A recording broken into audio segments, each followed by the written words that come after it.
Hi guys, it's Crimson Butterfly for Together We Are Wednesdays.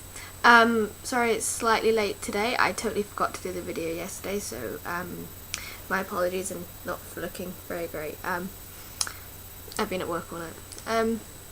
So the topic for this week is people's reactions. And the people that I have told, I've had quite positive reactions. I've never had to deal with any negative reactions, so that's good. Obviously my husband knows. He's known for many years. I didn't tell him initially, like when we first started dating and everything, but obviously when you're spending a lot of time with someone and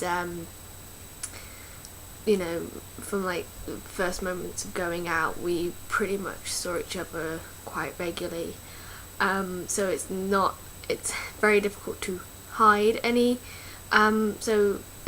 issues with food and everything. So he always kind of knew, sorry, bad English then, always kind of knew about my issues, but obviously I really can't remember how I told him. It was more of like something over a couple of weeks, like, and we've sat down and spoke about it before, and he's quite a good support, so he knows the issues and he tries to support me the best he can. Obviously it can get quite frustrating for him because he doesn't understand, because he's never experienced an ED himself, so that was always good. My closest friend, she's known for a couple of years. She knew me before I developed my eating disorder, and obviously during it, and obviously after. I can't remember exactly when I told her, but yeah, she's quite supportive. She understands the best she can. You know, obviously she doesn't have an eating disorder, so she doesn't. She can't relate so much, but she's great for just venting, and my husband is the same. He's very good for when I'm venting my frustrations. Ironically, actually, she has another friend who also has developed an eating disorder, more recently than me.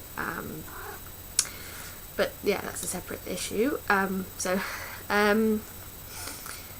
few of my other friends do know.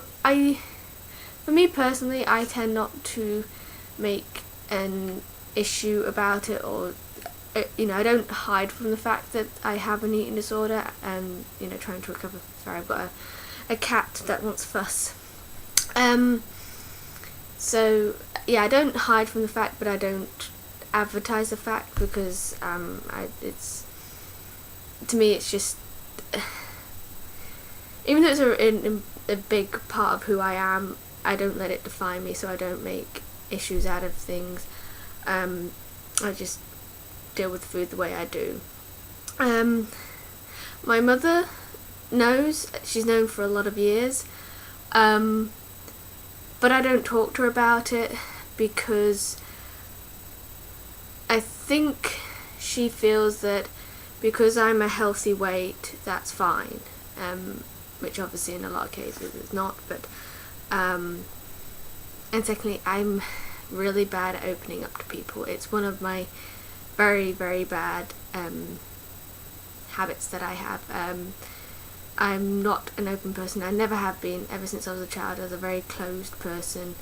I think I get that from my dad, so I'm not one to talk or discuss my issues, which I will say is a very bad thing, because obviously it leads you to bottling your emotions up and not dealing with them.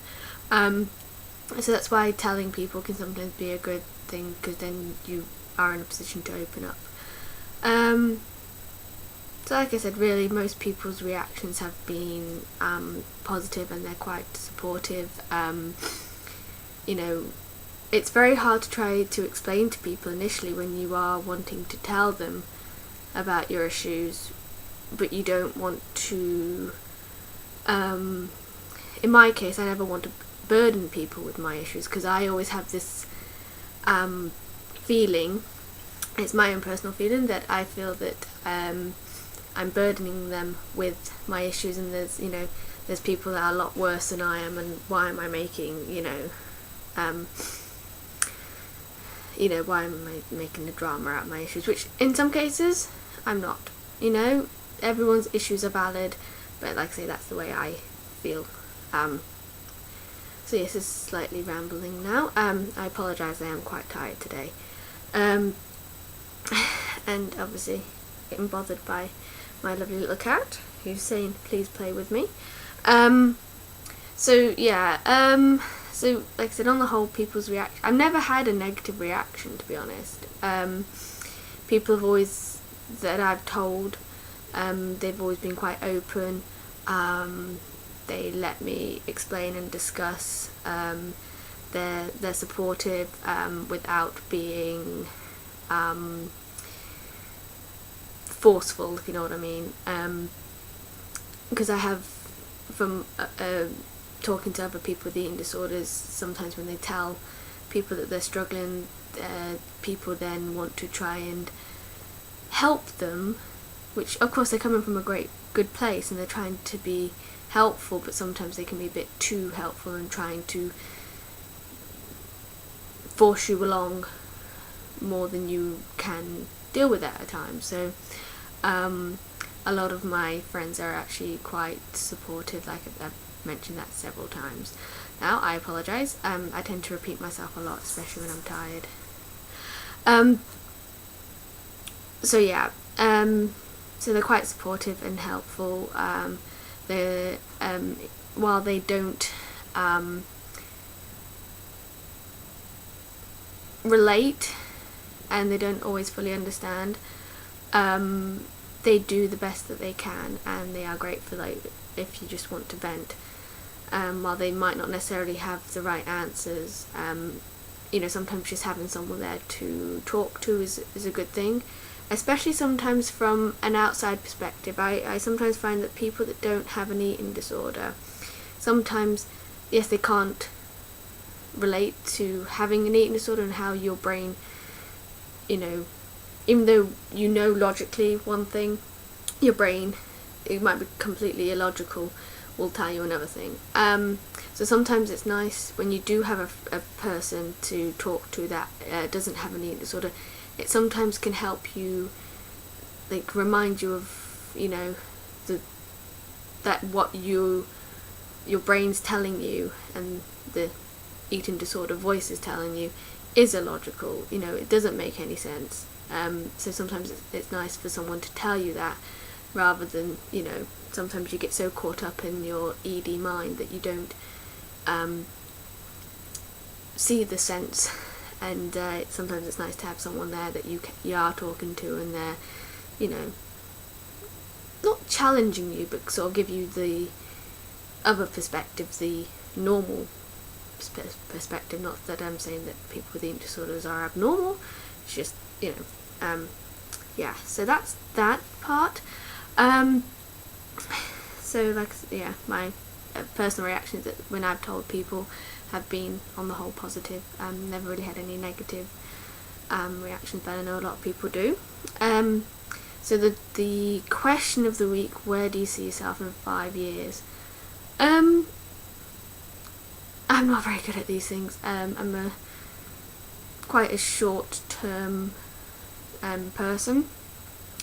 I find it helps me to focus on short-term goals, short-term things I want.